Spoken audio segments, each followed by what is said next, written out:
Salut tout le monde, ça y est, on est à la fin de l'année. Alors je sais pas si vous vous rappelez, mais l'année dernière, on vous avait parlé des bandes dessinées qu'on attendait pour l'année suivante. Donc c'est parti pour une vidéo sur les BD qu'on attend pour 2017.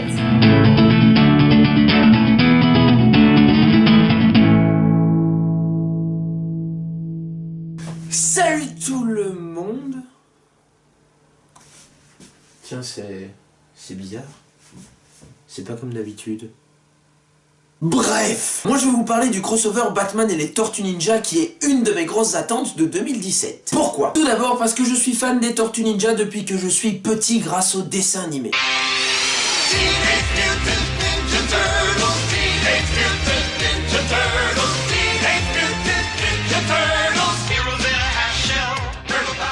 Et petit, j'étais également fan, mais très fan de Batman grâce au film de Tim Burton. I'm Batman.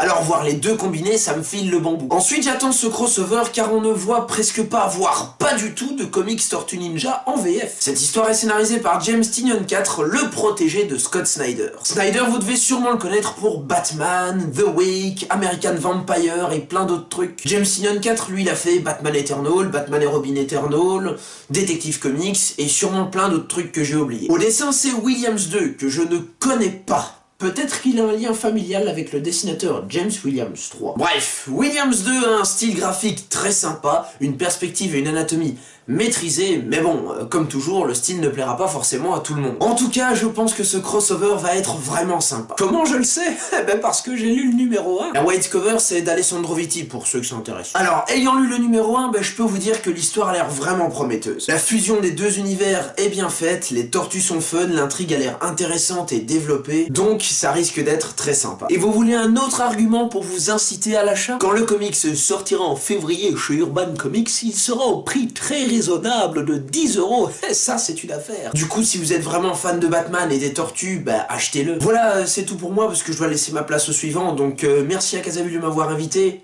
Salut! Et oui, surprise, en fait, on a invité des copains. Du coup, vous allez découvrir plusieurs vidéastes au fil de cette vidéo. Mais moi, je vais quand même vous parler d'une BD que j'attends pour 2017. Il s'agit de 1 million d'éléphants de Vanida et Jean-Luc Cornette. Alors, de quoi ça parle? En fait, Vanida, je vous en ai déjà parlé à l'occasion d'une vidéo sur l'immeuble d'en face. C'était une de nos toutes premières vidéos. Et je suis ultra méga fan de cette auteure. Je trouve qu'elle devrait être 1000 fois plus connue. J'ai adoré l'immeuble d'en face et aussi j'ai adoré Celle que. Voilà, donc je vous conseille totalement de lire ce qu'elle fait. Et donc là, elle prépare une nouvelle BD pour 2017.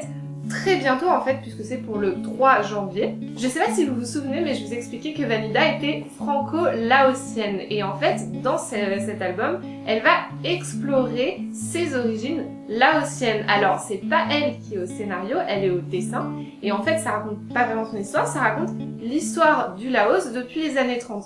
Moi, j'ai vécu un petit moment en Asie, et je connais pas mal de gens qui sont allés au Laos, même si moi-même j'y suis pas allée. Et je sais que c'est un pays tout petit et assez mystérieux finalement, on n'en parle pas beaucoup. Et du coup, j'ai très envie d'en apprendre plus à ce sujet. Et c'est pour ça que j'attends cet album. Salut, c'est Flore Vandali des BD. Alors sur ma chaîne je parle de bande dessinée pour donner aux gens qui ne lisent pas de bande dessinée de lire de la bande dessinée. Donc je parle comme si je parlais à mes potes pour leur donner envie de lire les bandes dessinées qui m'ont particulièrement plu. Souvent c'est des romans graphiques, j'avoue que j'ai un petit faible pour l'autobiographie, mais ça peut être sur un tas de sujets différents. Et vraiment c'est pour partager mes lectures préférées et surtout pour que les gens viennent aussi partager sur ma chaîne.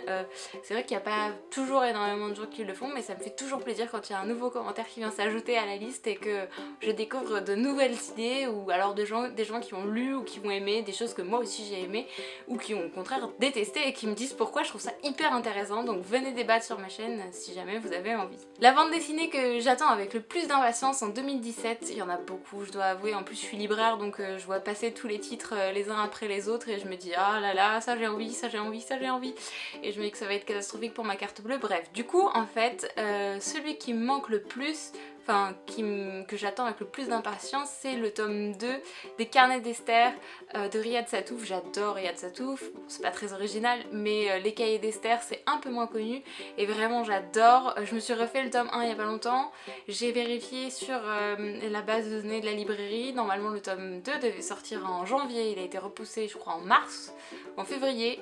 plutôt, mais du coup ça va être long. Enfin bref, j'ai déjà fait une vidéo sur les cahiers d'Esther sur ma chaîne, donc je vais pas en reparler ici, mais en tout cas je remercie beaucoup Casabule, cette super équipe, de m'avoir proposé de participer à leur vidéo, et je vous embrasse tous en vous souhaitant de joyeuses fêtes. Salut! Salut Casabule. Et merci pour cette invitation sur votre chaîne, car parler BD est toujours un plaisir pour moi, même si ma chaîne à moi est une chaîne qui parle de musique, plus particulièrement de vinyle et de pochette. C'est une chaîne assez transversale puisqu'on y parle de littérature, d'histoire et d'art graphique. J'ai d'ailleurs fait il y a pas longtemps une vidéo sur la contre-culture américaine et la BD alternative en France avec Crumb, Druillet et tant d'autres. Mais la question que vous m'avez posée est: quelle BD attends-tu pour 2017 ? Alors je vous avoue que tout en vrai, mais comme il faut faire un choix, j'ai décidé de prendre la BD d'un illustrateur que j'aime énormément, Miguel Ancho Prado, avec l'accent. J'ai découvert Miguel Ancho Prado dans un à suivre en 1992, celui-là précisément, et il ne m'a plus quitté. Pourquoi je l'aime? Parce qu'il a été pour moi à cette époque un précurseur dans l'expérimentation graphique et narrative.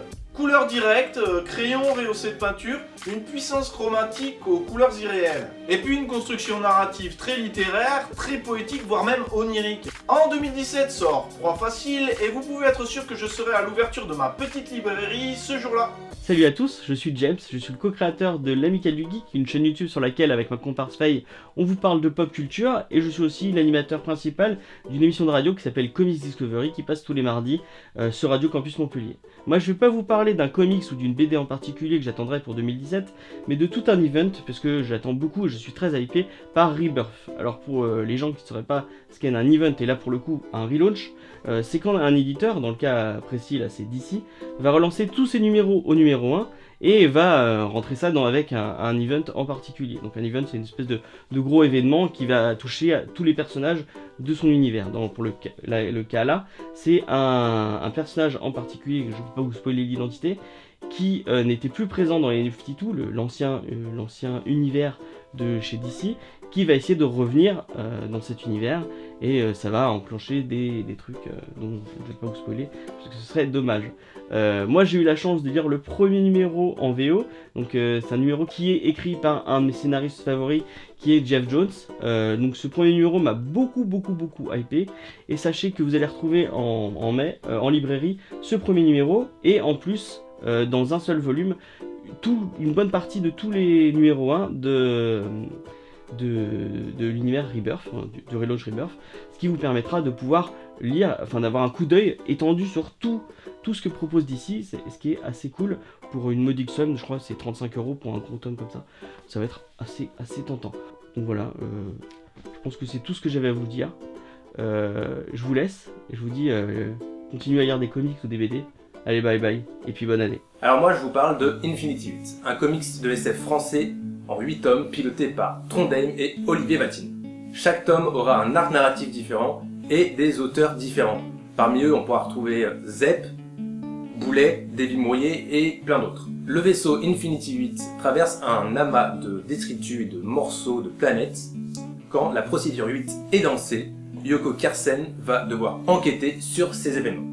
C'est un space opéra à base de voyages dans le temps et de boucles temporelles. Je crois, parce que je l'ai pas encore lu. En tout cas, les 2 premiers tomes sortent en janvier. Ils ont déjà fait l'objet d'une prépublication en 6 petits fascicules. Les 4 prochains tomes vont sortir au courant de l'année 2017.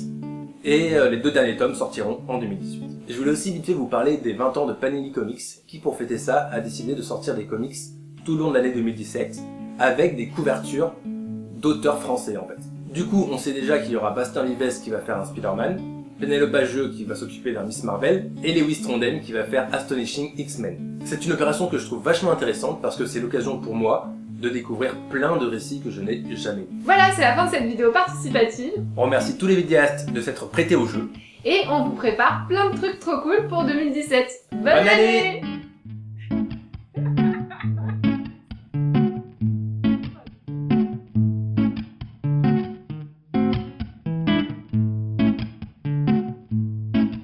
Alors qu'est-ce qu'on dit là? J'en sais rien moi, c'est toi qui conçois 2. Pour moi par exemple, je vais pouvoir...